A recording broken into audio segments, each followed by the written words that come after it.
Friends, आज मैं आप लोग को एक्सेल के इम्पोर्टेंट फंक्शन की के बारे में बताएंगे।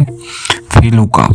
देखिए, एक्सेल शीट पर मैं एक टेबल बनाया हूँ। इसमें एम्प्लॉय नेम, डेजिग्नेशन, सैलरी का कॉलम है और साइड में एक टेबल बना जो VLOOKUP लिखा हुआ, नीचे एम्प्लॉय नेम और सैलरी है। इसमें मैं सैलरी वाले के नीचे सेल पे VLOOKUP फंक्शन यूज करेंगे। अब पहले देखिए, एम्प्लॉय नेम के नीचे वाले सेल पर पहले एक में ड्रॉप डाउन लिस्ट बनाएंगे, जैसे में उसमें हमारे को डाटा शो करने के लिए इजी हो जाएगा। ड्रॉप डाउन लिस्ट के लिए एम्प्लॉय नेम के नीचे वाले सेल को क्लिक करेंगे, करके ऊपर डाटा टैब में डाटा वैलिडेशन वाले ऑप्शन में क्लिक करेंगे। उसमें आप देखिए, इसमें लिस्ट वाले ऑप्शन में क्लिक करके नीचे सोर्स में मैं एम्प्लॉय नेम का कॉलम का जो एक सेल के 16 है उसका कंप्लीट सिलेक्ट कर दिए।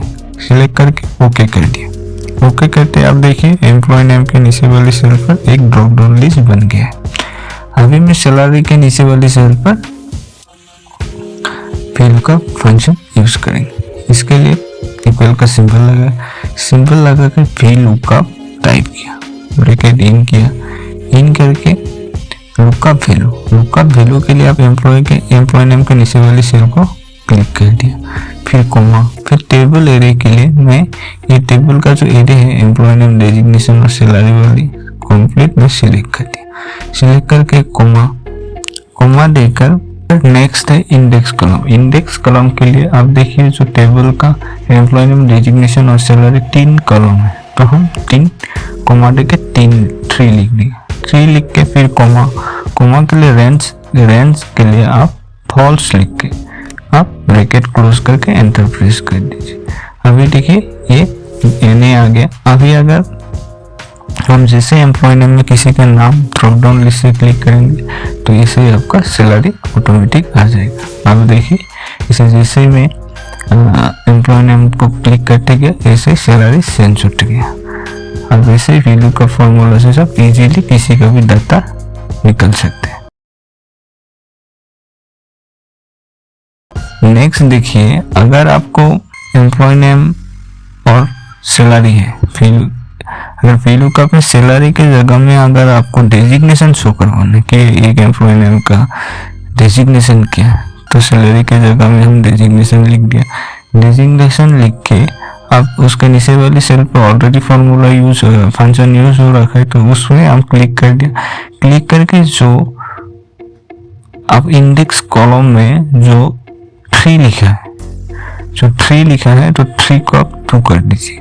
जैसे 2 कर के एंटर प्रेस कर देंगे तो अब आप देखिए, अभी जो भी हम एम्प्लॉय नेम का नाम को क्लिक करेंगे ऐसे उसको डेजिग्नेशन आते जाएगा। अब देखिए, ये डेजिग्नेशन सभी का आ रहा है। देखिए, एक्सेल शीट पर मैं एक टेबल बनाए, ये हॉरिजॉन्टली टेबल है। VLOOKUP फॉर्मूला यूज के लिए आपको वर्टिकली टेबल यूज होता है और HLOOKUP के लिए आपको हॉरिजॉन्टल टेबल।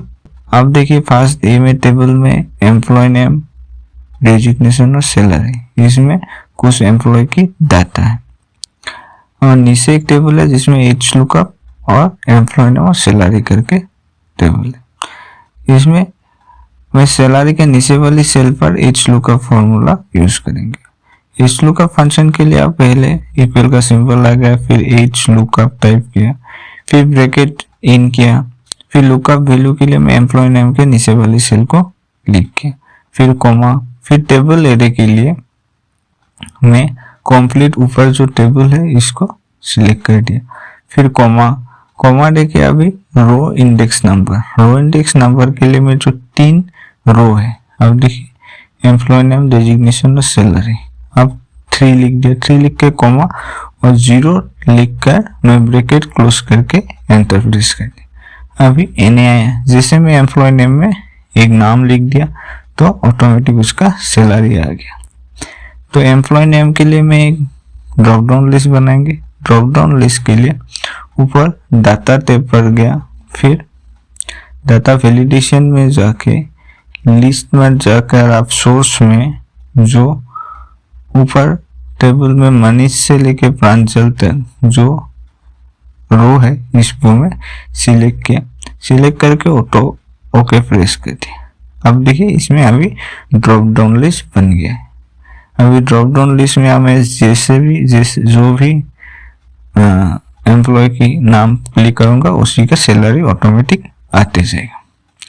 तो अगर हम सैलरी के जगह में अगर डेजिग्नेशन शो करवाना है, डेजिग्नेशन शो करने के लिए अब देखिए मैं डेजिग्नेशन के नीचे वाली सेल पर क्लिक किया तो आपका फंक्शन शो हो गया। इसमें जो 3 करके है, जो रो इंडेक्स नंबर 3 है, 3 को 2 करना होगा, जिससे हम 2 करके एंटर प्रेस कर दिया। अब देखिए एम्प्लॉय नेम के सामने अब ऑटोमेटिक डेजिग्नेशन शो हो गया। अब ऐसे हम जितना भी नेम चेंज करेंगे उसी का डेजिग्नेशन शो होते जाएगा।